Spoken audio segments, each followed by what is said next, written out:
गुजरात चुनाव को लेकर सियासी पारा बढ़ता जा रहा है। सभी पार्टियों के दिग्गज गुजरात में प्रचार प्रसार में जुटे हुए हैं।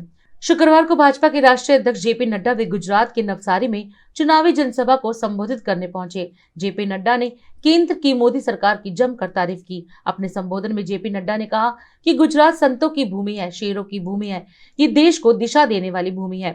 इतिहास इस बात का साक्षी है कि राष्ट्रपिता महात्मा गांधी और सरदार वल्लभ भाई पटेल का संबंध भी गुजरात से है। जेपी नड्डा ने कहा कि सिर्फ भारतीय जनता पार्टी ने सबका साथ, सबका विकास और सबका विश्वास के मंत्र पर काम किया। जब मैं कहता हूं कि ये संतों की भूमि है, शेरों की भूमि है,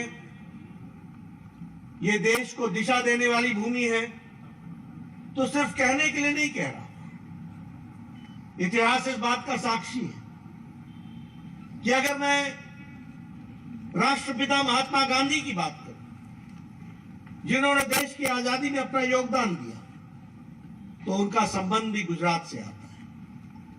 अगर मैं सरदार वल्लभ भाई पटेल की बात करूं, जिन्होंने इस देश को जोड़ करके एक सूत्र में पिरोया और ये भारत देश खड़ा किया, तो वह भी इसी पवित्र भूमि से संबंधित है।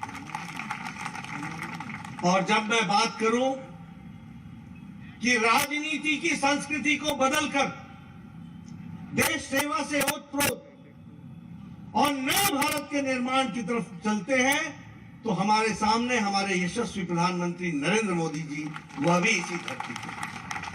जब हमारे यशस्वी प्रधानमंत्री मोदी जी हमारी भारतीय जनता पार्टी के शीर्ष नेता हों, तो मुझे ये सौभाग्य मिलता है कि हम यहाँ गुजरात में उस पवित्र धरती पर आए हैं जिसने देश को एक नई दिशा और दशा को सुधारने में काम किया।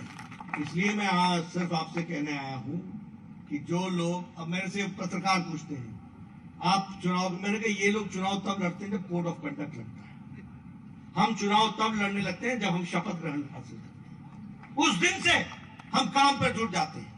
उस दिन से हम तय कर लेते हैं कि हमने लोगों की सेवा करनी है, उनका जीवन स्तर उठाना है, उनको आगे बढ़ाना है, उनको तीव्र गति से आगे ले जाना है, देश को दुनिया के सामने खड़ा करना है, बड़ी बड़ी सड़कें बनानी है, चौड़ी सड़कें बनानी है, 4 लेन 6 लेन सड़क बनानी है।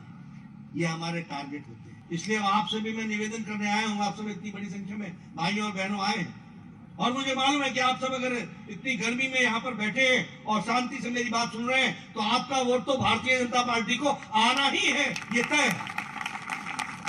लेकिन मैं आपके माध्यम से आपके पड़ोसी का, आपके घर वालों का, आपके रिश्तेदारों का, आपके मोहल्ले वालों का, उनका वोट भी मैं चाहता हूं कि वह भी राष्ट्र के लिए, प्रदेश के हित में लगे, इसकी हमको चिंता है। और अधिक खबरों के लिए आप हमारे YouTube चैनल दैनिक इंडिया दर्पण को अभी सब्सक्राइब करें और नोटिफिकेशन के लिए बेल आइकन को प्रेस करना ना भूलें।